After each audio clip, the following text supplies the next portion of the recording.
You go. Hello, so Scott, thank you very much for joining us today. And today we just want to go through your journey. We've been working together for 6 months in total. We started in November and we've gone through quite a considerable transformation. So I'll flash some pictures on the screen now. So first of all, Scott, thank you for coming. And if you could start by sharing just a little bit about yourself, where you're from, what do you do, and just where you were before when we first started. Yeah, sure thing, Asher. No, good to see you, mate. So, yeah, my name's Scott. I'm based in a little village south of Glasgow in Scotland, and I live very happily with my wife and 4 kids. So we've got 1 girl and 3 boys, kind of ranging from 8 through to 17. I guess lifestyle, I kind of entrepreneurial kind of person, really. Got a number of different business interests and investment things that I look after. Today, I've got quite a niche role where I run a technology team, and we do technology due diligence, mainly for private equity businesses who are looking at buying or selling a business into their portfolio. So life is 4 kids, family, number of different business interests. And then, when we're on an assignment, it's really quite intense because at that period of time, the diligence is around a transaction. And what that means is, you're at the computer, you're on it for a number of weeks supporting a transaction, which is everybody's kind of most important thing at that time. So yeah, just busy, I guess, Asher. Yeah. Okay, nice. And let's talk about where you were at 6 months ago. So one, how did you feel? If you could talk a little bit about your weight and just overall how you were feeling with that busy lifestyle. Yeah, so it was an interesting journey, and I guess why I kind of reached out to you was that I kind of got to a point that I realised I probably couldn't do it myself. Like, I'm doing quite a lot of things myself in my life, but this was one thing that, like, kind of fitness was something that I thought I can't quite do it myself because I had tried like a number of times, and I came from a background where I was really fit. So through my I'm 46 now, and sort of through my 20s, my whole adult life, to be honest, I was always really active. Like, ran a number of half marathons. I was a hill runner, so I used to run to work. Used to run 50 miles a week over the hills to get to work. I worked in quite a rural location, and then sort of in my early 30s, I did quite a lot of gym training, and by kind of 33, 34, like I was in really, really good shape. I was strong and I was fit, and I kind of looked the part. And then something happened, and I'm not, to this day, I'm not totally sure what it was, but my work life kind of changed, and all of a sudden, I was at the computer a lot, and with some North American clients for quite a long time, and so my days ended up being very long because I was working into the evenings to support American clients. And something happened along the way. I think just sitting for so long, and working from home quite a lot of the time, easy to snack, and had to be sitting at the screen for quite a long period of time. So I ended up with like a bizarre scenario of tendonitis in my legs, up the top and my quads, and then right down into my ankles and stuff. And my weight started to kind of creep because I stopped running. I stopped weights because I was getting a lot of aches and pains, getting really sore ankles, swollen ankles. So the weight started to creep. Stopped running because I was getting injured a lot. Tendonitis was flaring up every time I would go out running. So by kind of 38-ish, like, I had lost the form that I had, which was really frustrating. And more frustrating, I couldn't train because I was getting injured every time I tried to restart. So I kind of stopped. And from about 38 through to 46, didn't do very much. Although I always had in my mind that I'm a fit, strong big guy, Meanwhile, kids are growing older, businesses are running, home needs provided for. So you kind of just focus on being a dad. But as I got to kind of 45, 46, you don't notice it happening. You don't really see it happening. And then all of a sudden, you kind of look at yourself in the mirror and in the scales, and you're kind of like, I'm 125 kilos. Like, I'm way over kind of 20 stone. And I remember when I was at my kind of peak, I was probably 16 stone, something like that, and big and strong with it. But I was in a cycle of not being able to train because of the tendinosis in my legs, couldn't run. Every time I went to the gym, my ankles kind of broke. I saw that. I remember the pictures vividly. You remember the pictures? Like, it was terrible. So I actually got to a point, although I was a very happy person with my life and family, I actually felt really quite trapped, like in my own body, because I used to be so free and used to run everywhere. So yeah, really difficult. So I decided I couldn't do it myself, and then I reached out to you for a bit of guidance. And I think I've been thinking about it, and I think probably the biggest single thing that you gave me was this target. And it's a weird one because I was up at, say, 125 kilos last summer. I think if I'd done it myself or tried to do it myself, I think I would have thought, I'll lose a couple of kilos and then I'll lose another couple and then I'll try and lose another. So my target would have been to get from 125 kilos down to maybe 120. Whereas you said your target's 100. So all of a sudden, I had 25 kilos to lose. Now, although some people might think that's too big a thing, it was my biggest thing, because what you did was say, this is where you need to get to. And that to me said, right, this is a journey. Like, it's probably 6 months or so. And that's what it's going to be. This isn't a 2-week, lose a couple of kilos thing, and then we'll reassess things. This was a journey from sort of, dark November in Scotland, where it was raining every day and raining every night, through to summer 2025. So you just broadened my horizon, if you like. The other two kind of sub things are probably quite specific to me. Was that because I couldn't run because I kept getting injured? You said, well, walk. So I started walking. That the next day after we met, I just started walking, and I walked. You've got the stats. I think I was probably about 18,000 steps a day. So I just got up early in the morning and go for a walk, and that was lovely. And a lot of the time I did it with my wife, so the two of us were able to spend that nice time sort of in the morning before everybody's up, and that was great. So walking was a big recommendation that I would give to anybody. The other one was gym, and where I told you, my knees kind of go, my ankles go, everything swells up. I'm really struggling with the gym.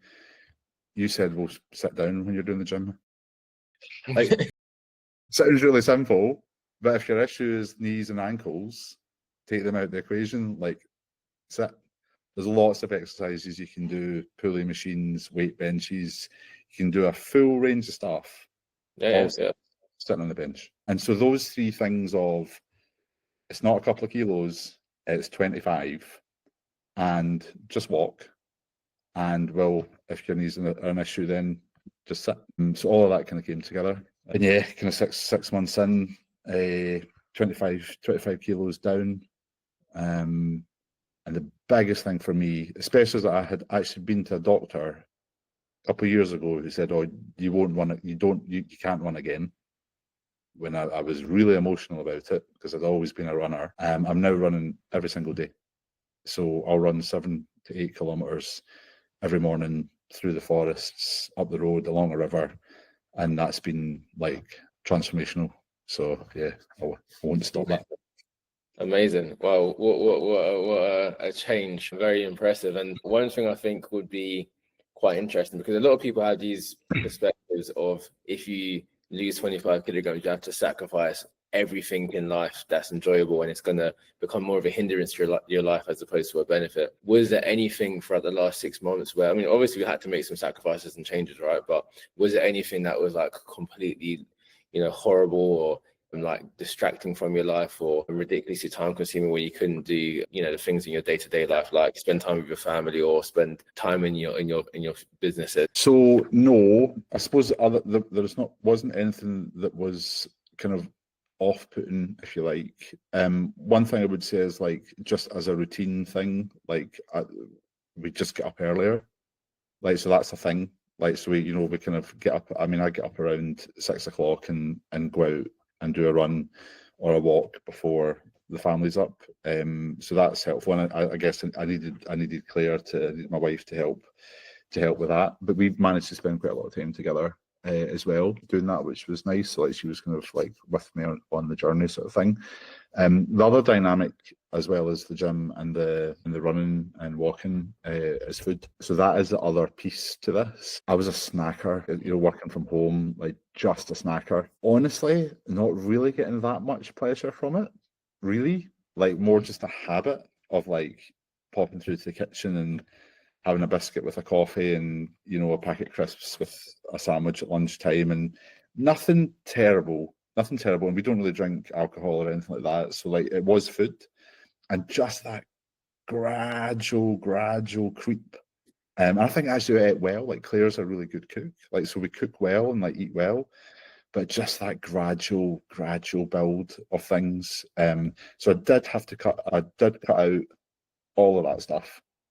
And you gave me, kind of good nutritional advice, which was much more kind of, a much stronger mix of kind of, protein and carbs and fat and whatnot. So I definitely did a step change in terms of diet. Hard, yeah, but like for a few days, not hard for 6 months.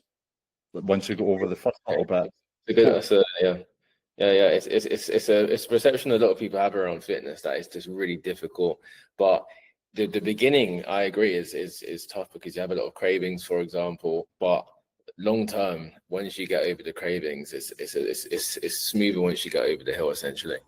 And one of the things that's like just, and I've had this before once in my life when I was training before, but one of the thing that really, I mean, as well as having you there as a kind of just guiding light kind of through the thing that really kind of matters to me is like, I find people really kind generally. Like, I think people are nice. And after a couple of months, friends and people you maybe see, a couple of times a month or whatever, like start saying, "Oh, you're looking really good."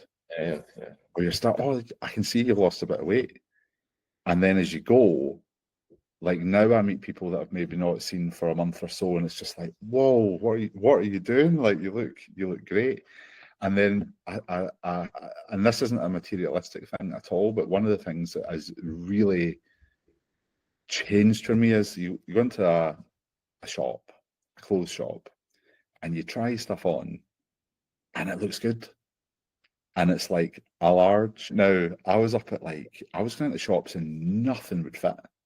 And, into designer places and everything, trying to get things to look good. Nothing would fit right. Nothing would look good. Like, it just wasn't happening. And now I can go into anywhere, pick up something that I think that looks really nice, try it on, and it fits well, and it's just nice. And that's a lovely feeling because you don't get it all the time, Like, so that's been a really big kind of pleasure point for me. If cutting food was difficult for a period of time, the kind of pleasure point is just go and buy a simple t-shirt for like 10 quid and it looks really good. Yeah, literally. Even like myself, I only wear like t-shirts and polos. I like them to be good material, but outside of that, I don't need a logo to look good. Not at all. A nice fitting t-shirt. And how do you feel being, because you're 25 kilograms plus, just over? How do you feel being that much lighter? I feel excellent. Like, I know it sounds, I mean, this is a kind of 46-year-old, but like, even little things like just getting up, I don't feel like there's just this extra weight. Like, I was thinking, I mean, this is kind of slightly gross when you think about it, but like the weight that I've lost is an entire suitcase of weight going on a plane. And so if I imagine now, if I get up from here now, carrying a suitcase of weight, that'd be a hell of a lot more difficult than it is for me now. Like, and so I feel light on my feet. If somebody said, "Can you run down here?" I'll just run. I'm just light on my feet.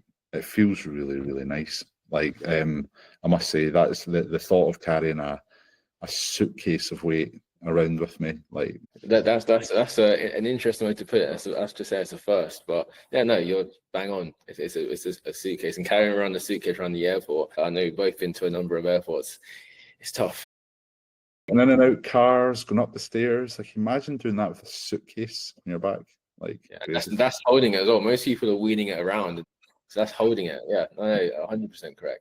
All right, so there'll be a number of people watching this on the fence, being afraid to not only make the decision with me, but also just committing to themselves in their own journey. What would you say to the guy in maybe a similar situation to yourself, who's busy, stressed at work, has a family that takes up a lot of their time, and for the last 5-10 years, they've been struggling to fit health, fitness into their lifestyle. They're thinking about getting some support. They're thinking about getting some help, but they're just not sure as to where to go, what to look. What would you say to that guy? So this is probably quite a sort of kind of controversial one in some ways. So I think dads in particular are kind of overlooked sometimes. Like, you know, guys my kind of age, like you are juggling quite a lot.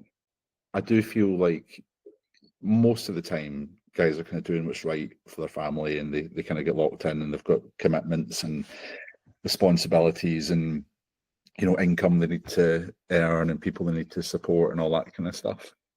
And that is all awesome. Like it's just part of life. Like that's kind of part of your role. But sometimes I think it's okay, and even if it's just for an hour a day, or you know, an hour and a half a day, like it's okay to think about yourself. Like I think that's an okay thing, and quite often it's like it's not the done thing these days. Like, you know, like, but I think actually you need to say, right, I'm gonna look after myself here, and if I do that, I'll kind of get better at looking after everybody else, which you kind of need to do. So that's what I found, and I did feel I found that I needed my wife around me to do it, which I think is an important thing. But I kind of said, look, I'm going to do this for me, which I think is actually an important thing just to recognise. So I would say if you're struggling with it, and I think a lot of guys are, I would recognise the struggle first of all. Just say, yeah, I'm struggling with this, and you'll be successful doing whatever you're doing, family, work, sport, whatever it might be. You'll be successful at it. But this little bit, that you're just not creating the focus on it. And so for me, I would say, look, it's okay. Don't feel bad about putting yourself first for a little hour a day. That's okay. And if you do it, it's going to make you better at doing everything else. So I'll happily now go walking up the hills with any of the kids, or, you know, helping them in their BMX, or helping them with their kickboxing, or whatever I do. Totally comfortable to do it. I encourage them to come out to the gym with me and do all that kind of stuff. So yeah, I'm probably a better dad as a result. Probably look like I'm probably a better husband to have. I'm in better shape, you know, fitter, healthier. I have this feeling that I've probably put 10 years on my life. A bit of guesswork, but I feel it because I probably feel 10 years younger than I did 6 months ago. So I think that's been a good investment. So yeah, I think you should absolutely do it. And you're right, by the way. It's people don't understand how risky it is to be even 10 kilograms overweight, never mind 20 or 30. It's incredibly risky. And if you don't believe me, then visit a doctor and ask them directly, because it's incredibly risky. So I have a lot of guys coming to me all the time with high blood pressure, high cholesterol, and diabetes, and the list goes on. So it's better to be proactive as opposed to reactive, especially when it comes to your health. So well done, man. It's been an absolute honor and pleasure working with you, seeing your change over time. And again, going from not being able to run at all to now running more than myself is impressive. So hats off to yourself. You've done an incredible job. And yeah, it's been an absolute honor and pleasure working with you. No, same to you, mate. No, I've got thank you a lot. No, it's been really good, and no, I really appreciate all the help you've given me. Wouldn't be here without you, so thank you. That's what I appreciate it. And for anyone who's watching and hasn't got in contact with me already, but is thinking about it, let's just have a quick chat. I'll drop my LinkedIn and my Instagram account in the description below. Those are the best places to reach out to me. I'm quite responsive, and we can just have a chat and see if it would work for you too. Have a good one. Appreciate it, Scott. Cheers. Stop the recording.